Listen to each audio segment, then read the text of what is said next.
या देवी सर्वभूतेषु मातृरूपेण संस्थिता नमस्तस्यै नमस्तस्यै नमस्तस्यै नमो नमः। या देवी सर्वभूतेषु शक्तिरूपेण संस्थिता नमस्तस्यै नमस्तस्यै नमस्तस्यै नमो नमः। प्रेम से बोलिए सच्चे दरबार की जय, नौ मैया की जय। प्रिय दोस्तों, मैं मीतू शुक्ला SPM ब्लॉग में आप सभी का स्वागत करती हूँ। आइए इस वीडियो के माध्यम से जानते हैं कि दुर्गा सप्तशती का पाठ नवरात्रि में कैसे करना चाहिए, क्योंकि हर किसी के मन में ये सवाल होता है कि क्या हमें हिंदी में पढ़ना चाहिए या संस्कृत में। क्या सबसे पहले हमें दुर्गा सप्तशती का पाठ ही प्रारंभ करना चाहिए कि उसके पहले भी कुछ पढ़ना होता है। बहुत सारी ऐसी जानकारियां हैं कि जानकारी के अभाव में हमें पूर्ण फल की प्राप्ति नहीं होती है। तो प्रिय दोस्तों, बने रहिए मेरे साथ मेरे वीडियो में।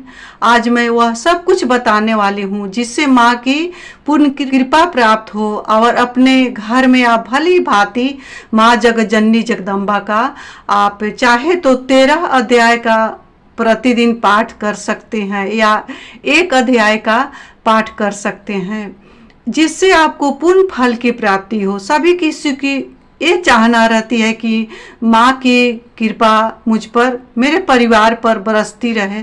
तो उसके लिए सबसे पहले हमें क्या करना चाहिए। तो प्रिय दोस्तों, मैं बता दूं कि नवरात्रि की शुरुआत 22 सितंबर से हो रही है, जो कि ये माँ का पहला दिन है, शैलपुत्री का।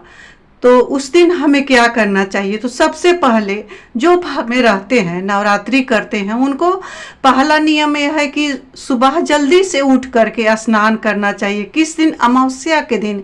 उस दिन नवरात्रि का नहा खाए किया जाता है। उस दिन से ही निरामिष भोजन की शुरुआत होती है। उस दिन ऐसा कुछ भोजन ना करे, लहसुन प्याज का त्याग करे, अरवा अरवाइन ही भोजन करे। उस दिन से माँ जगज्जननी जगदम्बा का अपने मन में ध्यान करे, उनसे शक्ति मांगे, क्योंकि 9 दिन का व्रत बहुत ही कठिन होता है। इसमें बहुत सारी पूजा पाठ हवन घर के काम करते हुए जो हमारी बहनें हैं सो नवरात्रि का व्रत रखती है।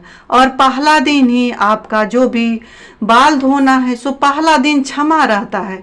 जैसे पूजा के पहले, कलश के पहले आप बाल भी धो सकते हैं, क्योंकि अमावस्या के दिन बाल नहीं धोना चाहिए। आप बाल धोएं, नाखून अपने नेल्स को काटे नहाने के बाद में, और शुद्ध स्वच्छ वस्त्र धारण करके जो बहनें नवरात्रि का व्रत रखती है उनको लाल वस्त्र पहन करके ही माता रानी का पूजन करना चाहिए, पाठ करना चाहिए। उनको ये नहीं देखना चाहिए कि हमको 9 दिन में 9 वस्त्र 9 रंग का पहनना है। नहीं, बिल्कुल जो बहनें नवरात्रि का व्रत रखती है उनको लाल ही वस्त्र पहनना चाहिए। आप चाहे तो एक ही वस्त्र को पाठ करने के बाद उस वस्त्र को रख दीजिए, फिर दूसरे दिन पहनिए, इस तरह से पहनिए। नहीं तो सुबह से शाम तक आप जो वस्त्र पहनती है उसको रात में धो करके सुखाएं, फिर दूसरे दिन पहने, या आप 2-3 भी वस्त्र ले सकती है। केवल जो बहनें नवरात्रि करती है उनको माता रानी की पूर्ण कृपा पाने के लिए लाल वस्त्र ही धारण करना चाहिए, क्योंकि नवरात्रि में लाल वस्त्र का विशेष महत्व होता है। लाल वस्त्र कई तरह के सगुण धन संपदा प्रदान करने वाली होती है, और माता रानी की कृपा मिलती है ये लाल रंग का वस्त्र से। तो हमें लाल वस्त्र ही पहनना चाहिए। नवरात्रि में कोई नियम नहीं है कि जो बहनें 9 दिन व्रत रखती है उनको 9 रंग का वस्त्र पहनना जरूरी है। उनको सबसे माता रानी की कृपा पाने के लिए सबसे माता रानी का प्रिय वस्त्र है लाल वस्त्र, उसको पहन करके ही व्रत को रखना चाहिए। और नवरात्रि के दौरान कितने बहनें हैं तो अरवा अरवाइन सेना नमक में अपने भोजन को करती है और माँ का पाठ पूजा करती है, और कितने बहनें हैं सो केवल फलहार रह करके ही माता रानी का व्रत करती है। तो आप लोग देख लेंगे कि किस तरह से आपको व्रत को रखना है।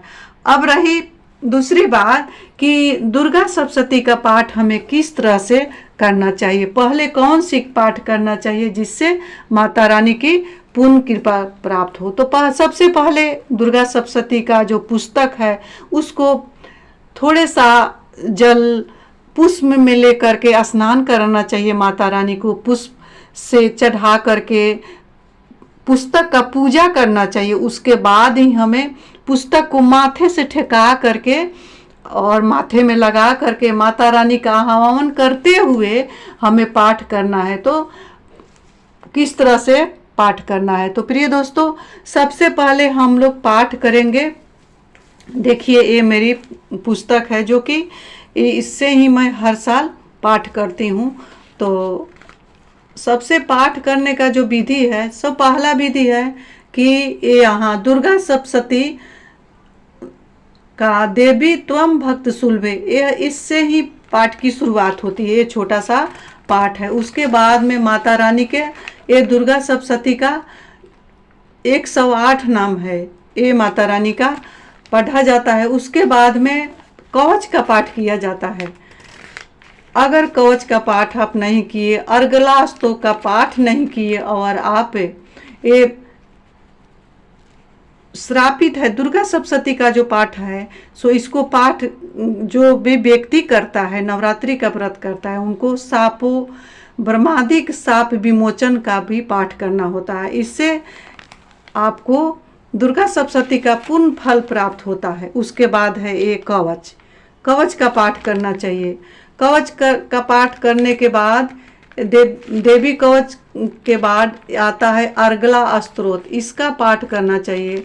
ये अर्गला स्तोत्र है, ओम जयंती मंगला काली भद्रकाली कपालिनी, इसका पाठ करें। उसके बाद आपको कीलक का पाठ करना चाहिए। देखिए दोस्तों ये है कीलक, इसका पाठ करना चाहिए।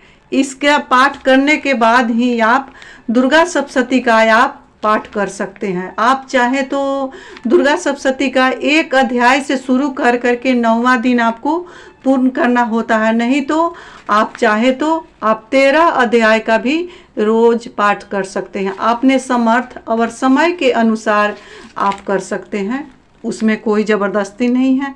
ये प्रथम अध्याय से शुरू करते हुए इस अध्याय को 13वां अध्याय पर समाप्त किया जाता है इस तरह से। नहीं तो आप इतना अगर एक अध्याय भी पाठ करते हैं तो आपको एक कवच अर्गलास्तोक कीलक का पाठ करते हुए तब भी आपको दुर्गा सप्तशती का पहला अध्याय से शुरू करना है।